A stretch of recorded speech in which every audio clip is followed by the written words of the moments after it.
Let's start the conversation. First of all, Mr. Singh, I'd like to congratulate you, your ministry, under the leadership of the government. What outstanding work done in the power sector. Thank you.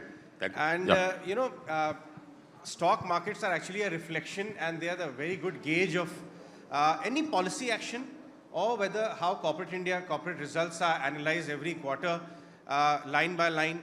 And in many ways, the street's verdict is counted a lot. We've seen power sector stocks have been one of the biggest wealth creators in the last 2-3 years out of the entire PSU pack.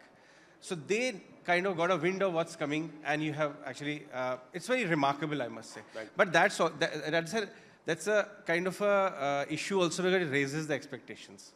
But today, the discussion which I want to start with you is when you came into this sector, took the leadership, took stock of the situation.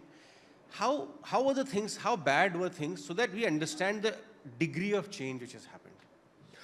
It was quite bad, actually. We had almost about 70,000 megawatts of capacity, which was stressed. We had outstanding dues of GenCos in the region of 1.5 lakh crores. If you generated power and supplied it to a distribution company, the odds were that you will get paid maybe in installments in 6 months or 8 months. The AT&C losses of distribution companies was in the region of about 25%. The gap between the average cost of supply and the average revenue realized was near 1 rupee. Now, how do you expect a system to function like that? You had governments, state governments, announcing subsidies and not paying it. And therefore, you had billing efficiencies which were low, but that's another part. You had state government departments consuming electricity, not paying for it. So that was it. Now, we were very close to, the very tough times. But we've turned it around. We've turned it around. We've grown. We continue growing. I'll just give you one figure.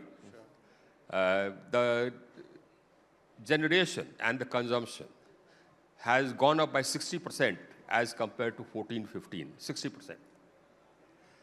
1,000 billion units, 1,640 billion units. That's what it is. The per capita consumption has again got up by that much. So that's a growth of almost 60%. And compared to last year, we've grown at 8%.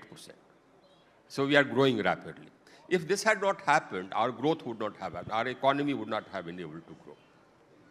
Our peak demand, while generating and supplying this much of power, we brought the losses down also. The interruptions have gone down. The availability of power in rural areas was about 12.5 hours in 2015. That's 2015, mind you. And today it's 22.5 hours. And basically I keep querying the distribution companies as to why it is not 24 hours in the rural areas. But then you have the agricultural supply, which is modulated. In urban areas, virtually 24 hours, 23.8 hours, etc. The AT&C losses we brought down to about 15%. The gap between average cost of supply and the average revenue realized has come down from near 1 rupee to about, it had come down to 15% last year. This year it has come down to, it has gone up again to 45%. That's because some power purchase costs have gone up, which have not been passed on. They will be passed on when the true-up happens, which will happen this year. The dues of GenCos, the outstanding legacy dues of GenCos have come down from about 1,50,000 to about 42,000 crores. That's legacy dues, mind you. And these legacy dues will be wiped out in the next about 7-8 months. The current dues are all paid in full. And you mentioned shares. Now, the shares of my companies has gone up by 2.5 times, 3 times, and they'll keep growing. Yes. They'll keep growing because this is stock market enthusiasts. This is where the game is. The power sector is where the game is. True. The power sector is where the demand is going to grow. The power sector is the place where we are doing new things. The power sector is the place where we are evolving. Yeah. And globally, everybody tells me this, that yes, we are evolving. And we are evolving. Sure. We are changing. Mr. Singh, let me break down. So we spoke about, I look at the power sector in two ways, and guide me if I'm wrong. One is you inherited a broken system which you put efficiencies into and turned around. That is one part of the story. Yes. But a hungry lion like India, a country which has got a huge, just imagine the requirements. I know. And I must tell you, sir, that we meet corporates after corporates. Yes. Everybody is telling us that there is a new industry which has taken shape in the last 4-5 years. Guys, listen to it very carefully, called FMEG, fast-moving electrical goods. Yes. And that is because the usage of electrical goods, the kitchens of India are transforming, and electrical goods penetration is mostly urban areas, big cities. Abhi gaon mein water filter is there. Yeah. There is an electric kettle there for hot water. So FMEG industry was born in the last 2-3 years. I see air conditioners in the rural areas in my constituency. Exactly. So my point is, let's talk about that part, the growth part. Yes. You are ensuring, non-stop supplies of electricity. Talk to us about what are the big transformations Huge you challenge. have, Huge challenge. especially in energy transmission side. You're just back from COP28, and there is a massive work happening. So what are stuff you have planned to feed into the massive demand which lies ahead, especially on, and also via energy transition? Now, just imagine the scale. Our peak demand was 1,36,000 megawatts in 2014. Today, it is 2,43,000 megawatts. And it's growing at 9%. In one quarter, it grew by 20%. And it will keep growing at that rate.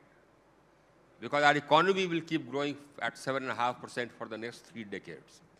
Now, there was a period when we added almost about 190,000 megawatts. I have added 190,000 megawatts in this period, this government's period.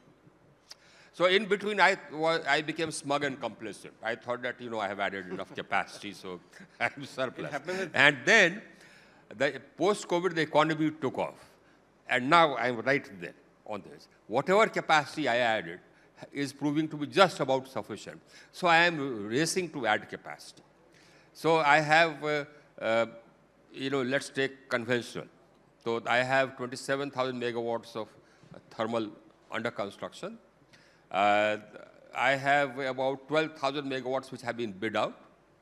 I have another about 19,000 megawatts which are under various stages of clearances. By 2030, I will have added 90 gigawatts. Now, in renewable, I have 1,30,000 megawatts under construction. 130,000 megawatts under construction. I have about 71,000 megawatts under bid. I already have a renewable energy capacity of 181,000 megawatts. I have 130 megawatts is under construction.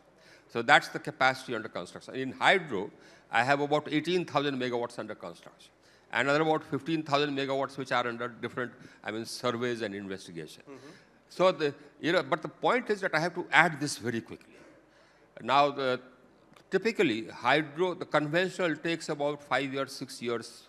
The gestation period about 5 years, 6 years. So I am pushing renewables as fast as possible because the gestation period for solar would be about 18 months. So there are hiccups on the way, availability of, various hiccups. I'm sure resources availability is not an issue anymore because the balance sheet of PSU power generation companies have been in the best shape I've seen in the last 2-3 decades. No, it's not the financial resources. You see, I am in the great place where I get whatever investments I need. Every bid I hold is very hotly contested. Every major fund in the world is invested here. And our companies are growing. The companies we started off with 500 megawatts, 1,000 megawatts are now, multi-gigawatt companies. And as I said, this is the place to be in because this is the biggest game in town. There's no other economy which is growing, which is as big as us and which is growing as fast as us. And you can't grow without power. What I have done is I have made it transparent. So all bids are totally transparent. What I have done is I have made sure that if you generate electricity and supply it, you will get paid on time. So that's automatic. So it happens, and investments are coming. Right. And also, I'd like you to add some color, Mr. Singh, this morning about how beautifully PSU companies are doing their, I mean, their efficiencies have gone up, but private companies, Tata Powers of the world, many others, so there is scope for both of them, both the side private and PSU together for this opportunity? Absolutely. You see, what happened was that that period, that darkest period when which was there, 16, 17 when I joined. Now those clouds have displayed. At that point of time, the private sector had decided that they will not invest. Naturally, how will you invest? The capacities which had gone to NCLT, they were fetching about 1 crore per megawatt, whereas the cost of construction at that point of time was about 6 crores per megawatt. I'm talking about thermal. Now, the recovery, if nobody is going to NCLT. In fact, plants which are in NCLT have come out of NCLT. Now, nobody wants to sign PPAs because the market is so much up.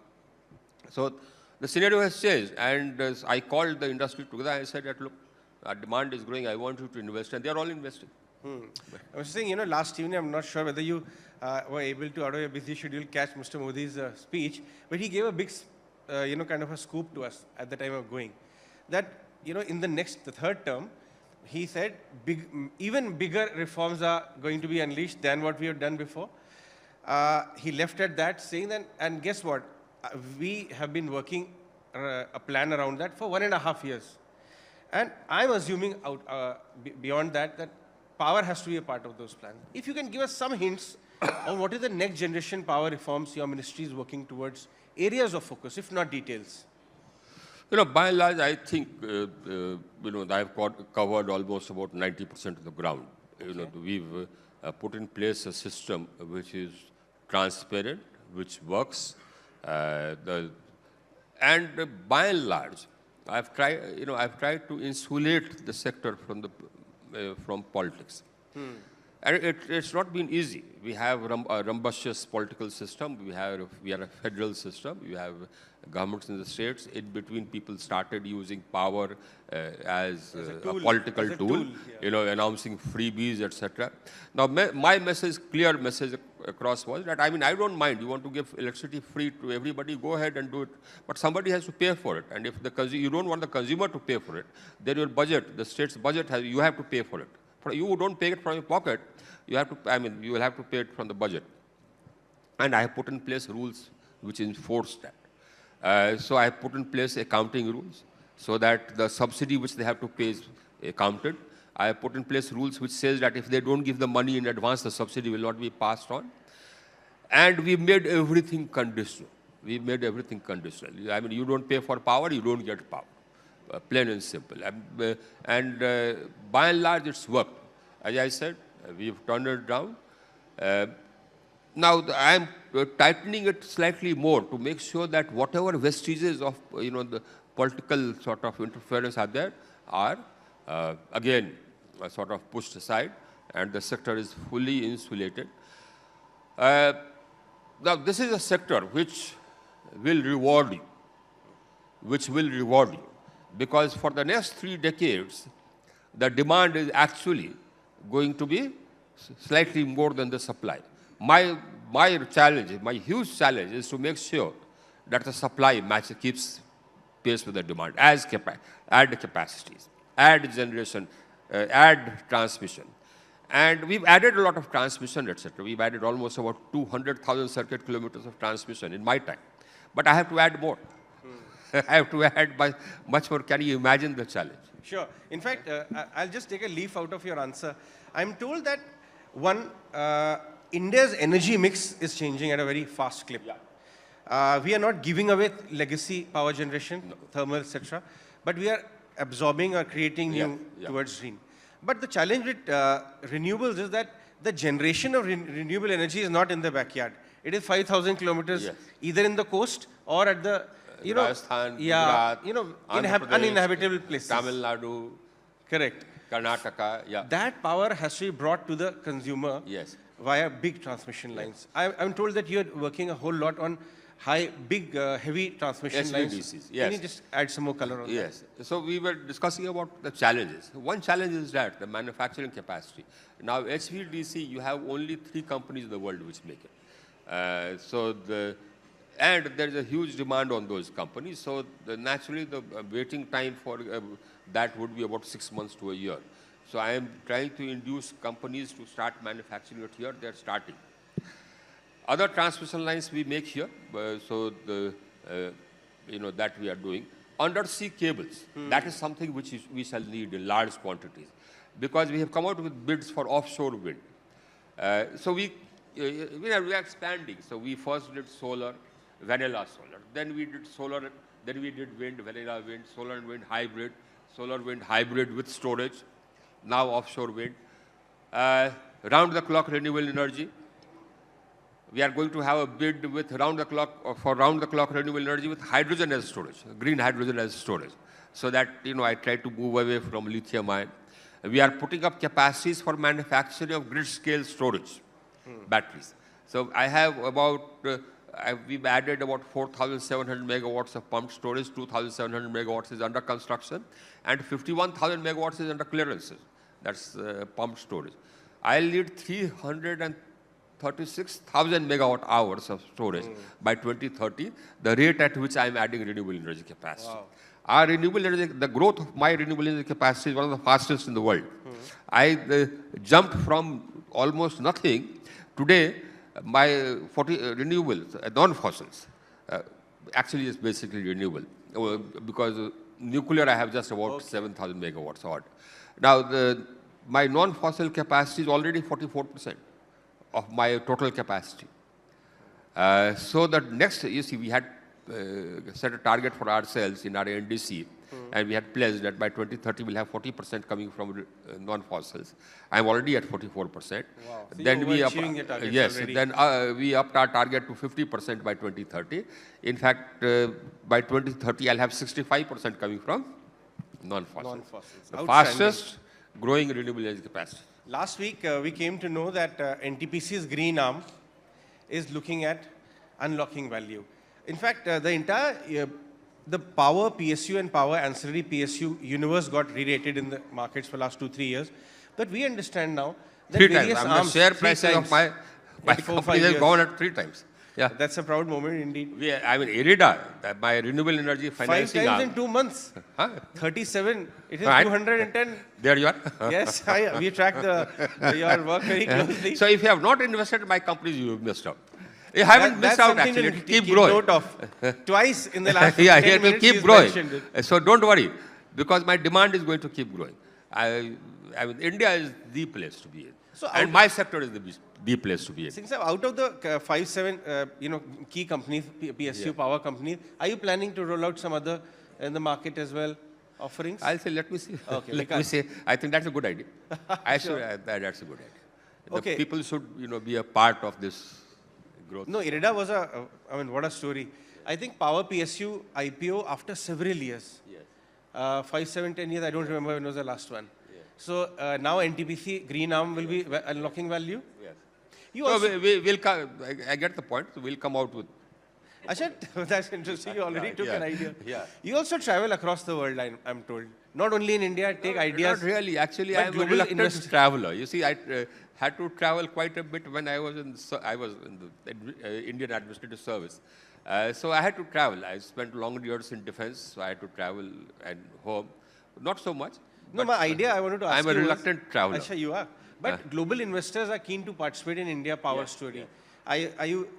See all these sovereign wealth funds of the world, looking at the track record of the first 10 years of the government, and especially the PSU space, I'm told there is a lot of interest of global sovereign wealth funds to partner with various PSUs. You also getting similar proposals or some hints? You see, we have to be careful in the sense that any company partners with a PSU, it gets an advantage. So partnering with PSUs will have to be on a transparent basis. Some proposals came to us. So we said that there must be some transparent mechanism as to which company you select for partnering, because whichever company you select for partnering, you are making a distinction. Sure. So that is one. But that's not the only game in town. I mean, basically, you don't need to partner with anybody. That's what I keep telling people, who come from outside. You don't need any partners. India is not like, some other third world countries. Our, investment is coming because we are so totally transparent. Sure. My rules are so totally transparent. Everything is digital. You can see everything on the website. Why do you need a partner? And I am there. You see, I am there. My only job is to solve problems. So I just keep looking at where the problems are and I sort it out. I don't have any problems in changing systems. In fact, I have changed more systems than probably has happened, in the 20, 30, 50 years of independence. I've changed more rules, brought in more regulation, simplified rules or simplified systems. More than, you put all my predecessors together, more than that. Because I question everything as to why this way, why not this way. That is simpler. So, for example, earlier, if you want, a transmission, if you wanted transmission connectivity, you would have to specify that I am based at point A, I want to transfer power to point B and maybe point C, and you will get connectivity for that. I said, what nonsense. We've conducted the whole country into one grid. Now, we'll have a system whereby somebody wants to get connected to the grid. He gets connected to the grid at any point. And then, if he's connected to the grid at one point, he's connected to the whole country. That's called general network access. Only country to do that. We've simplified things. My transmission is way ahead in rules, procedures, connectivity, speed, than any other transmission system in the world. I mean, my transmission system, you look at, the way we give connectivity, how fast we give connectivity, and how simply we do it. I have no other transmission system, and this is a challenge. No other transmission system in the world can sort of match it. I mean, no other. Outstanding indeed. So that's where we are at. I mean, this India is different. We are different. This thing, Gadkari ji was telling us that they are experimenting with Mumbai-Jaipur on that parallel to the highway or expressway, there could be electrical highways also where EV or, dedicated corridor. Yes. So that has to be between their ministry and your ministry. Right. Can you tell us some ideas which you are, know, if they're on an experimenting stage, at least we can get the thinking. We've been discussing this about, having a corridor just beside the highway. That will help us tremendously. It will do away with the problems of land acquisition, etc. That has been one issue which has delayed our transmission lines a bit. But by and large, I mean, again, the pace at which we are adding transmission, I don't think any other country can match that. Imagine about 200,000 circuit kilometers in how many years? 9 years. Anybody done that? I don't. And mind you, 90% of that is through open bids. Tariff-based competitive bidding. That's it. Yeah. Outstanding. So, can you leave us with your thoughts on, you appear to be, obviously, the kind of goals which you are meeting and keeping for yourselves. What is the secret? How have you, the efficiencies of PSU companies in the last 5 years, 7 years, have tremendously, the chart has, what are the secret sauce? How did you identify those gaps? Now they are competing with profitability or operating metrics with the best private sector companies. The PSU, what was the secret? How did you turn them around? Was it you gave them profitability goal, you gave them operational efficiency goal? What exactly happened there? No, I review it by every quarter what their performance has been. And, by and large, I think, we get some of the best people in my companies, engineers, etc. I have engineers from IITs because we pay them well. Now that's a big turnaround. People are from IITs and best quality talent. Major. And in fact, I sort of try, because it's a PSU, so there is a bit of a straight jacket in so salaries, etc. So we try to compensate by other methods. Give them more bonuses or whatever. Performance-related pay, PRP, that's approved. So the people in my PSUs get paid very well, overall. Even they are paid very well. The working conditions are very good. So I get great talent, and that I think is the key. And thereafter you sort out problems. One thing I told them, and this is something I tell everybody, that you decide. You decide. Don't sit on things. Decide this way or that. If you make a mistake, I don't mind. Take a decision. Move on. Absolutely. I don't mind if you make any mistake. I mean, it's only people who decide who make mistakes. And I will assume that the mistake is bona fide. I mean, there's no malified in it. If somebody else is malified, that has to be proved before I take notice. So nobody can just write an application that, and then I will start investigating. Sorry.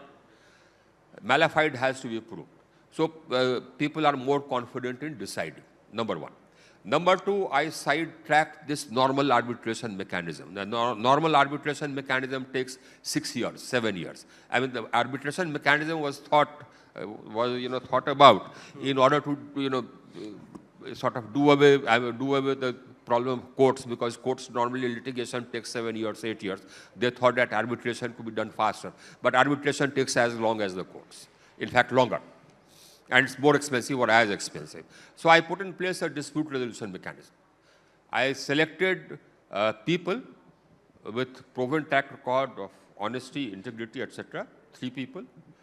One engineer, one officer who has been, or 1 or 2 officers who have retired as secretaries to government, etc.